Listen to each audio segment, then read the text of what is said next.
Om Ajnanatimirandhasya Jnananjanishalaakaya Chakshurunmilitam Yena Tasmai Shri Gurave Namaha.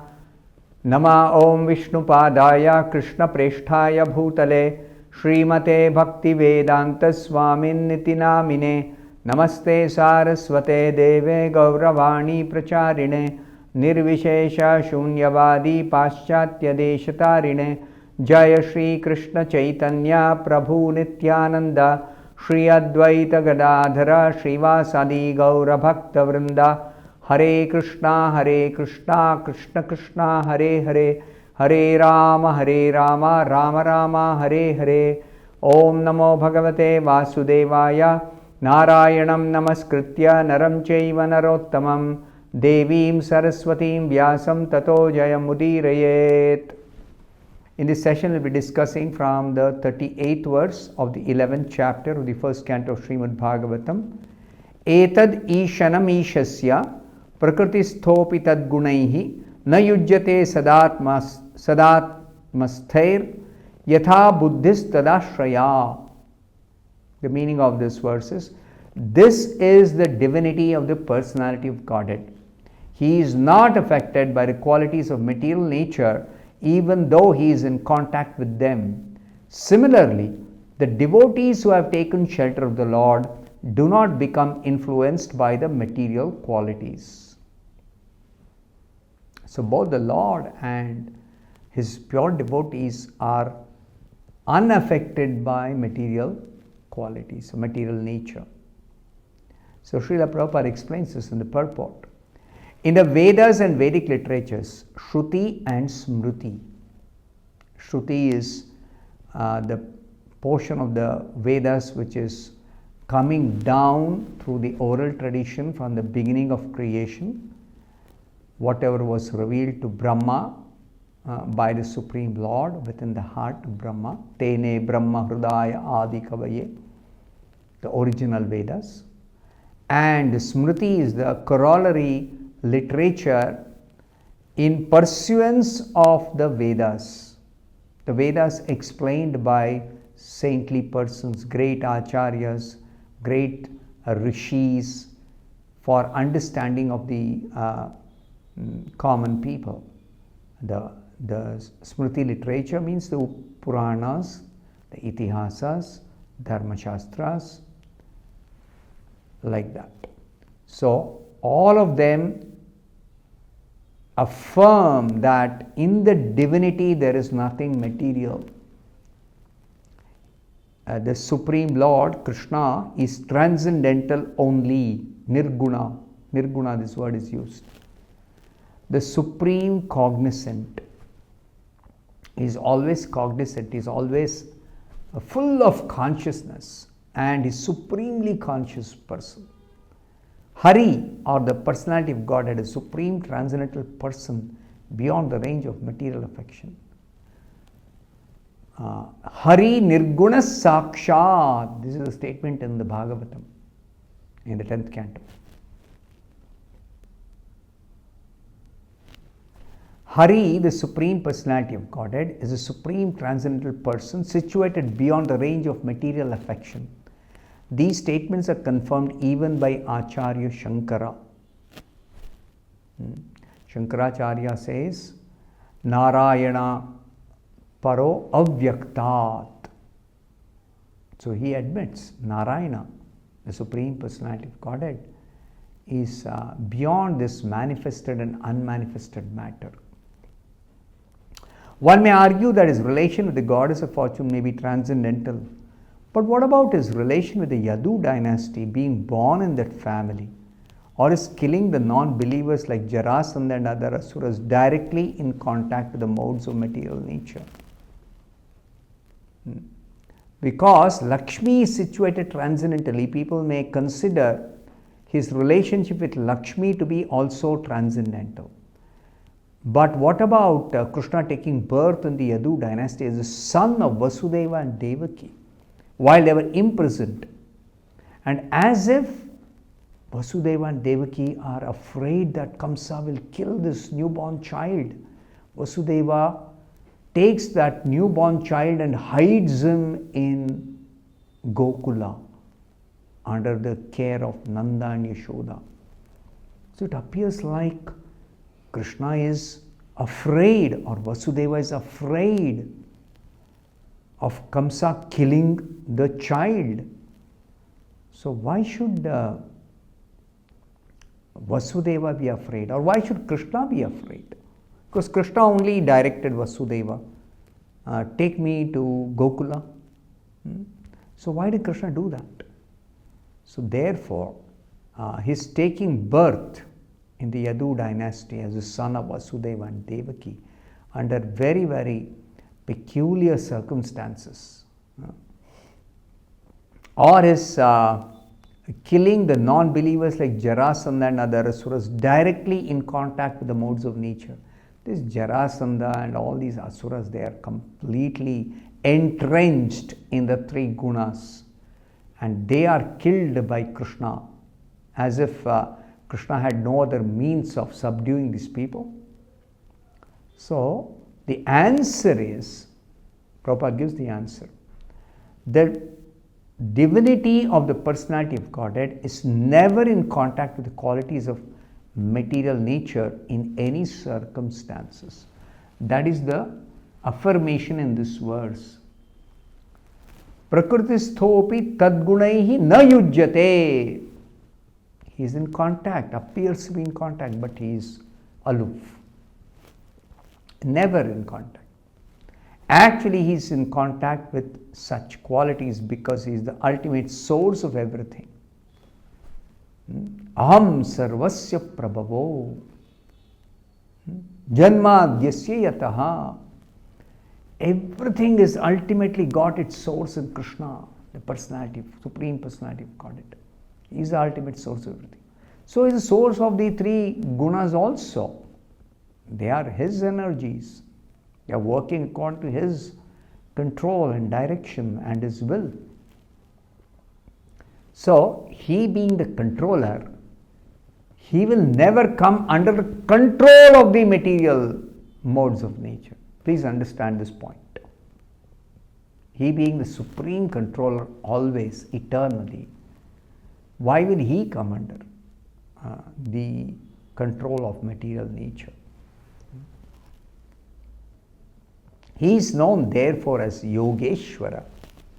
In the Bhagavad Gita, Yatra Yogeshwara Krishno Yatra Partho Dhanurdharaha. Yogeshwara means is the master of mystic power, or in other words, the all-powerful. A yogi in this material world, after practicing severe austerities, may get Ashtasiddhi, 8 kinds of mystic powers, which will bewilder even the greatest of human beings. Everybody can be bewildered by the Ashtasiddhi displayed by some powerful yogis, perfect yogis. But Krishna is Yogeshwara, the master of all these yogis, and he only awards that Ashtasiddhi to the yogis. He has unlimited siddhis. Krishna has unlimited siddhis. A yogi can only have 8 siddhis. Of course, 8 major and 8 minor. They have different kinds of siddhis, but maximum 8 major siddhis and 8 minor siddhis, and 4 auxiliary siddhis. This is explained in detail in the 11th canto of the Bhagavatam. But Krishna personally has unlimited mystic powers. Unlimited mystic powers. So we cannot even imagine what are the kind of mystic powers Krishna has. Just like a yogi, to give an example, a yogi can expand into 8 forms, at the most 10 forms. Krishna expanded into 16,108 forms when he married 16,108 princesses and was living with them in 16,100 palaces. So that is Krishna, Yogeshwara. Please understand this point. And Krishna devotees, learned devotees are not affected by the influence of material modes. What to speak of Krishna? Even his pure devotees are unaffected by material gunas. The example is given, the great 6 Goswamis of Vrindavan, the direct disciples of Chaitanya Mahaprabhu, who were in Vrindavan, living in a very austere condition for doing devotional work according to Chaitanya Mahaprabhu's directions. They all came from greatly rich and aristocratic families. But when they adopted the life of mendicants in Vrindavan, superficially they appeared to be in a wretched condition of life, but factually they were the richest of all in spiritual values. The Goswamis, the 6 Goswamis of Vrindavan, Tyaktva turnam ashesha mandalapati shrenim sada tuchhavat. They gave up all aristocracy and all opulence, material opulences, and they adopted the renounced order, Goswamis. And they were living like beggars, just begging for a little food. Little food, not much. And from whom? From the devotees, from the Brajavasis, little food. And then doing their work of writing extensively the scriptures, preparing the scriptures for us, for common people, explaining the transcendental subject matter. And then they were engaged in excavating lost places in Vrindavan. And they were engaged in preaching Krishna consciousness. They were engaged in chanting, performing Sankirtana, showing by their example how we should do. So, such Maha Bhagavatas or first grade devotees, although moving amongst men, are not contaminated by honor or insult, hunger or satisfaction, sleep or wakefulness, which are all resultant actions of the 3 modes of material nature. So, we can understand how they are unaffected by the 3 gunas when we see their behavior. They don't care for any honor. If somebody praises them, they are not elated. And if somebody insults them, they don't feel hurt. They continue with their service unaffected by all these conditions. And the Goswamis were so controlled in their sense activities. They used to sleep for 2 hours or not even that.